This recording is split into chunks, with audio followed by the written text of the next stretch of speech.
Thank you very much. And can I say, first of all, I'm absolutely delighted to be here. I'm sorry now that I'm probably the last speaker and people are tired, but I just want to say that I enjoyed the debate and discussion. Of course, I would have a different view than some of the views came from from some of your panel speakers. But can I say that it's very important that we get a chance to crystal gaze towards what we want to see our disability services like in 2030.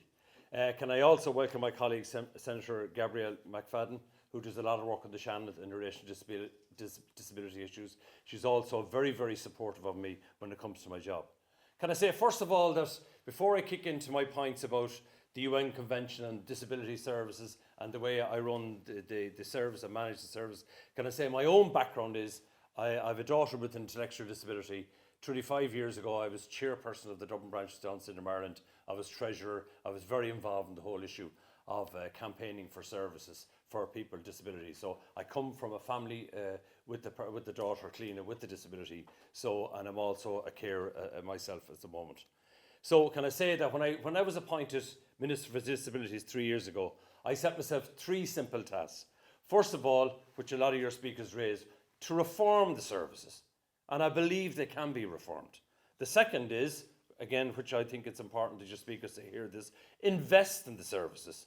And thirdly, which is the most important thing, which was the theme of a lot of your speakers today, was that the service was to be person-centred. For me, it was essential to learn firsthand about the challenges and practical difficulties that people with disability and their families face on a daily basis. So I want the services designed around the person with the disability. As a society, we have to look at how we can encourage and support persons with disabilities to participate more in society and in our democracy. And in this context, the issue is about making sure that supports are in place to ensure that people with disabilities are facilitated to participate in our society and in our open democracy. And as somebody, a veteran of many elections, I can assure you that the vote of a person with disability is as important as those without a disability. And why should society treat the voice or opinion of the person with the disability any less? A couple of years back, the NDA, the National Disability Authority, published the results of a study, and it showed the attitudes to persons with disability in Ireland are improving. And the research has shown that it is improving, but we still have a long journey to go, and I accept that point. And this reaches across all areas of life and policy, of which I'm actively working to drive this policy and change through national strategies and joined up working by different government departments. I was especially pleased with the engagement by persons with disabilities and indeed many family members and others, both in the consultation we ran in the regions on the design of the National Disability Inclusion Strategy. So people say, what are we doing? There is a strategy there. It's called the National Disability Inclusion Strategy, which was included a personalised budget, which some of your speakers mentioned earlier on. And that's something that I drive every day, and that's something that I chair every few months. I said that first and foremost, I needed to hear the views of people with a disability for themselves. And it has been so important to hear these views that I've no doubt that this has enriched the process. For example, my own disability advisor is Jerry Maguire, who has spina bifida as a disability. You heard Brian Hayes earlier on talking about, I employ Brian's group, National Platform, as consultants. So they're into the Minister's office regularly, advising, consulting, and coming up with ideas and doing research. That is in line with the UN Convention for the Rights of Persons with Disability. So then what I'd say to you is, I'd like to outline some of the other steps that we're trying to do.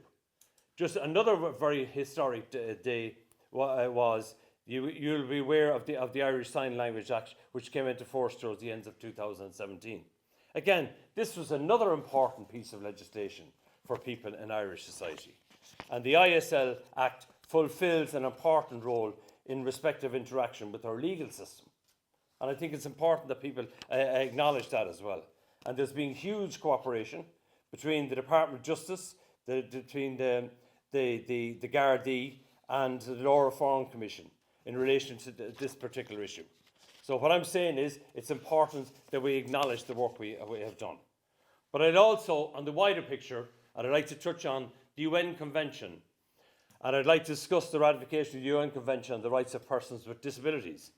As you will be aware, ratification of the Convention has been a deep-held commitment of mine since I was appointed as the very first Minister of State with responsibility for disability issues. The creation of this office signals, I believe, a firm commitment by our government to improve the lives of persons with disabilities, and I'm very proud to be a Minister who finally drove the ratification over the line. And I want to thank Senator Gabrielle McFadden as well for her support in that. It wouldn't have happened without the support of colleagues in government. I've no doubt that the ratification of the Convention will translate down to positive improvement in the day-to-day life for many people with disabilities and to promote respect for their inherent dignity. Ratifying the Convention signals our commitment to ongoing improvement in the provision of disability services. And the Convention came into force for Ireland on the 19th of April 2018. I wonder, could I have a quick drink of water there? My voice begins to dry up. The important thing to know is the Convention provides that people with disabilities should have the same rights as everyone else and should be provided with the practical supports that make that aspiration a reality. It also requires us to change our approach in line with some of the ideas I heard here today. For people with disabilities, by putting the person's civil and human rights first and putting the resources in place to that end. Ratifying the Convention offers us an opportunity to reassess our attitudes to people with disabilities and to place a renewed focus on their place in society, to rebalance the right of people with disabilities to make decisions for themselves rather than have decisions made for them. And that's why I really want to push that UN Convention. I see it as an extra arm in my armoury to push through getting the developing the services and the resource. We published the National Disability Inclusion Strategy in 2017, and it contained a wide range of practical commitments, 114 actually, to improve the position of people with disabilities. The strategies provides a mechanism for joined up working across governments to deliver on Ireland's commitments in implementing the Convention. The NDA, the National Disability Authority, plays a critical part in the implementation of the Convention. Legislation is currently before the Oireachtas to formally establishing the monitoring framework required by Article 33 of the Convention to promote and protect and monitor the implementation of the Convention. Although much of the practical work is already in train.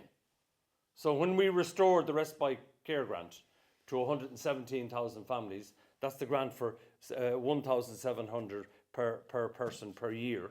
Or when we came in with the medical care for the children and for the 11,000 children on the domiciliary care allowance, and also when I've just recently finished opening our 10th respite house throughout the country.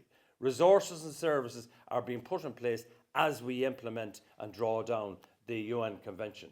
So it's not just an international treaty; it's happening on the ground as well. And I think it's important that we recognise that as well and see that going on in our broader society. And our National Service Plan for 2019 is also focused on providing support for people with disabilities and enabling them to maximum their full potential to live as independently as possible. And measures in the Service Plan also reduce the waiting time for assessments of need for children. Again, these are younger parents with children with disabilities, and we have a problem there in relation to the assessment of needs and the delays.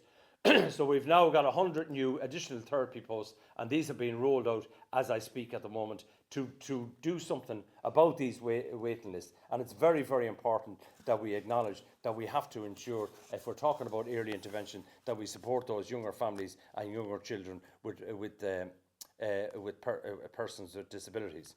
Article 19 of the Convention deals with living independently and being included in community. It provides that services with disability should have access to a range of home, residential and other community support. In 2019, for example, the Service Social Care Plan will provide 1.53 million personal assistance hours to 2,535 people and 3.0 million home support hours for 8,094 people. So these are people that are getting services on the ground. to meet the obligations under Article 12 and Article 7, addressing the rights of children with disabilities. An additional funding of 12 million has been allocated in 2019 to meet the cost of providing day supports and services for approximately 1,500 young adults who leave school in 2019. And of course, the points raised by Fionnuala in relation to the curriculum in some of these services is an issue. And it's something, when I have them into me regularly in the Minister's office, is something that I'm demanding.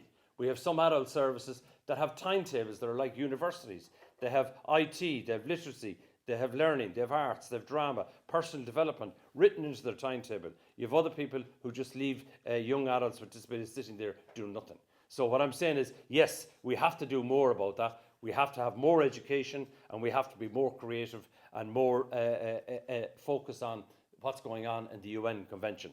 And I think it's a very, very important. The other important point raised was the issue of congregated settings. That is something that we're trying to make progress on. This year in 2019, we'll move 160 more people out of a congregated setting into a house in the community with the support. Am I happy with that? No. Do I want to do more? But people who say that not enough has been done, they have a point. But the bottom line is, 5 years ago, we had over 4,500 people in those institutions. It's now down to 2,200. So we are making progress, but the bottom line is, do I want to make more progress? But the answer is, when you have a budget of 1.9 billion, you have so many different groups coming at you, looking for supports and looking for services, that sometimes a lot of the stuff that you want to do you might have very serious cases where you have to give priority to families that are really in a bad situation. And I just point that out because at times it can be very, very difficult. But to go back to the whole plan and the vision for the future, the vision up to 2030, the National Disability Inclusion Strategy provides a framework through which we continue to drive the implementation of actions that reflect the articles in the Convention. In relation to transport, big thing about transport is we put a group of people with disabilities onto the transport companies. Irish Rail, Dublin Bus, they now have a person with a disability on their boards. In relation to employment, and especially to ensure that persons with disabilities have choice and control and how they live their lives and support to achieve their goals. Disability is an issue that will affect all of us, by the way, in our lifetimes. And according to our recent census, we have 13.5% of the Irish population have a disability. I was at an international conference the weekend in Malta between the Arab countries and the European Union on disabilities, and Jordan has a disability population of 18%. But the other story coming from the Arab countries was they're way behind in relation to the disabilities and service disabilities, and they were meeting us to work with us to see could we be very supportive of them. Many of us have families, friends or colleagues with disabilities, and we're all likely to live in an age when we experience disability ourselves. So disability is about all of us. It's about our daily lives. It's about the kind of future we want to build. To my mind, it is therefore vital that there is a national strategy in place that sets out a vision of an Irish society in which people with disabilities enjoy equal rights and opportunities and have choice and control on how they live their lives. And this is why we launched this strategy. The strategy is a whole of government approach to improving the lives of people with disabilities, both in a practical sense, but also in creating the best possible opportunities for people with disabilities to fulfil their potential. It is underpinned by imagining of an Irish society in which people with disabilities enjoy equal rights and opportunities to participate in social and cultural life, can work if they want to do so, have choice and control how they live their lives, and can reach their full potential. The strategy also contains a suite of ambitions, commitments in areas such as education. Education, we've spent 1.8 billion on disabilities in education. On employment, transport, housing, health, and the government expects the strategy, when implemented in full, to make significant difference over its lifetime to the position of people with disabilities in Irish society. So I would put a lot of money on this particular one. The other question people often ask me is about the UN Convention, is on resources. I fully agree that to support people effectively in accessing their rights, the proper allocation of resources is a key consideration. I've always placed a strong emphasis on securing funding. So in this year, we have 1.9 billion allocated by the Department of Health for Disability Services in 2019. That's an increase, by the way, of 7.5% on last year. Late in 2017, I secured an extra 10 million funding for respite care. And I'm pleased to report that this funding is already showing significant improvements in the provision of respite care throughout the country. I know people are going to say more is needed, and I know people want to move things properly. But it's important to recognise that the trend is positive and that a significant transformation is underway in relation to disability services through the Transforming Lives programme, where the focus on supporting persons with disabilities to live in the community, a person-centred planning approach to individualised supports to achieve life goals, be that in work, education, and actively involved in the local community. It can be a slow progress, but the impact on a person's life is huge, and I will continue to push that agenda forward. But like some of your speakers, it's not just about funding. We need to challenge attitudes and recognise the valuable contribution that persons with disabilities can make to our economy and our society when supported to do so. We need to focus on ability rather than a disability. We need to finally end the approach held by some in society, judging the book by the cover. Focus on what a person can do rather than by always harping on about what they can't do. So we have a programme that I work very close with in the Department of Social Protection. It's called the Ability Programme. And we have 2,300 young people between 15 and 23 who are involved in education and training for employment. 16 million is what we got from Regina Doherty on that particular project. And a lot of the organisations got the funding, and it's all about education, employment, and doing what the young person with disability wants to do. So there's 2,300 people, as I speak, involved in those projects. And I think that is the key thing here. We focus on the ability. There's another revolution in the arts section. I'm sure some of the parents here would know this. There are thousands of young people with intellectual disabilities very involved in the arts at the moment. And I feel there's huge potential there to develop that in relation to employment as well. In Ireland, we have strong equality legislation which prevents discrimination on the basis of disability. However, people with disabilities are still only as half as likely to be in employment as others of working age. And this is why we launched the Comprehensive Employment Strategy in 2015. And this is something now that I'm really driving very strongly, the Comprehensive Employment Strategy. A lot of people, you heard the debate about the 3%, and we brought it up to 6%. And that is now the target in the public service. And just on that, the latest figures that I saw there recently in relation to the Comprehensive Employment Strategy. The strategy itself includes, for example, increase in public and service employment target on a phased basis from 3 to 6%.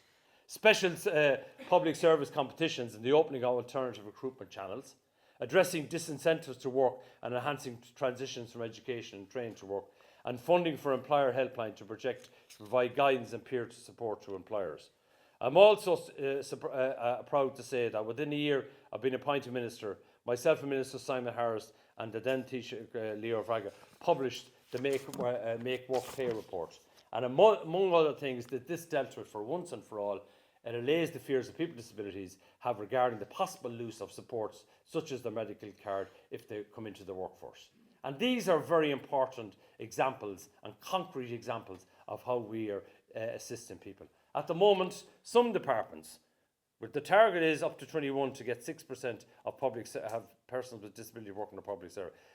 We have at the moment we have over 7,000 people with some form of disability working right across all the departments. We have some departments who are on 4.3%, some of them are on 5.1%. So what we're saying is we're driving that very strongly. Again, these are concrete examples of how Ireland is working to fulfil its obligations under the UN Convention and its commitment to people with disabilities. In the context of living in the community, we continue to implement the time to move on, the people who live in institutions. And I think it's important that we acknowledge that the progress has been made. But have we a lot to go? Yes, we have. Many were old-style institutions where 10 or more people, and some are living in hospital ward dormitory settings. So what we're trying to do now is that these people will go in to ensure and live in a community house with the supports as well. And as I mentioned earlier on, we have now less than 2,200 with disability living in congregated settings, and a further 160 will be moving to the community in 2019. So the important thing is while the pace of change has been slow on some services, there is momentum and progress being made. Thoughtful planning, capacity building work with stakeholders and sharing the learning across services is enabling meaningful person-centred planning and transitions that are sustainable. Another important thing which was mentioned by some people as well, another important issue is the establishment of the task force on personalised budgets for people with disabilities, which I launched in September 16. The task force, which reported to me last year, was asked to analyse the approaches in other jurisdictions and recommends an approach and implementation strategy for the introduction of personalised budgets in Ireland. I personally, from my own experience talking to families, I think there's about 14% of families that are interested in taking on this personalised budget model. I am pleased to say that the pilot individualised personalised budgets are being planned as I speak and will be rolled out over the coming months. I'd also like to say we must allow people with disabilities to say how they wish to lead their own lives. It's a core element in responding to some of the fundamental policies of the UN Convention, that we respect dignity, autonomy, independence, and freedom to make one's own choices. This ultimately will lead to greater independence, empowerment, and participation. This is my vision and plan for 2030. We have started the work. We have a long way to go, but we have started the work, and we all need to work together to implement this national inclusion strategy. There are many positive ideas in it. Let's get on and work together.